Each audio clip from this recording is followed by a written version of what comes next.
అండగా ఉందా ఈ విషయంలో? రేపు పొద్దున్న మేము అధికారంలోకి రాగానే ఏం చేయాలి ముందు ఏంటనేది? అంటే ఇమ్మీడియేట్‌గా వర్క్ స్టార్ట్ చేయడాన్ని అదేం ఎలా లేదు. చూడాలి? వాళ్ళకి బేసిక్‌గా ఏంటంటే అప్పట్లో వాళ్ళ కార్యాలయాన్ని గురించి చర్చలోకి తెచ్చారు గదా! అవును. ఇక్కడ గుంటూరుది. ఆ! మంగళగిరిది. మంగళగిరిది. హ్మ్.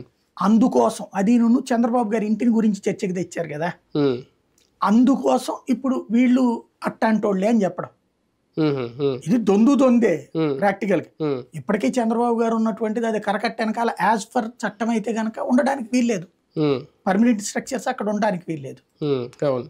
అక్కడ హ్మ్. జరిగింది. అది తప్పని వీళ్ళు చూపించారు కాబట్టి వీళ్ళు తప్పుడు ప్లేస్‌లోనే ఉన్నారు.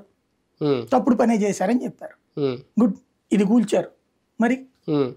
అవతల పక్కని అవును. ఏమనాలి హ్మ్. చట్ట ప్రకారం? హ్మ్. బట్ అదే కరకట్ట వెనకాల అందరియి ఉన్నాయి. హ్మ్. ఎవరికి కూలుస్తున్నారు? అవును. ఎప్పుడో మనం మాట్లాడుకున్నాయే కదా! అదే. అవును. కాబట్టి ఇయన్నీ ఏందంటే చట్టం అనేటటువంటిది ఉన్నవాళ్ళ చుట్టం. అదే. హ్మ్. చట్టం సర్కారుకి చుట్టం. ఎలా కావాలంటే అట్లా చేసుకోవచ్చు. ఈ కన్‌స్ట్రక్షన్‌లో ఉన్నవి ఆల్రెడీ పూర్తయిపోయినాయి కూడా. నోటీసులు ఇచ్చారంటే దాని మధ్యలో ఆపేస్తారా? ఇంకా 5 ఏళ్ల పాటు అలా పెండింగ్‌లో పడాల్సిందేనవి? అండర్ కన్‌స్ట్రక్షన్‌లో ఉన్నటువంటి అయితే గనక పని చేసుకుంటుంటారాళ్ళు. అవునా?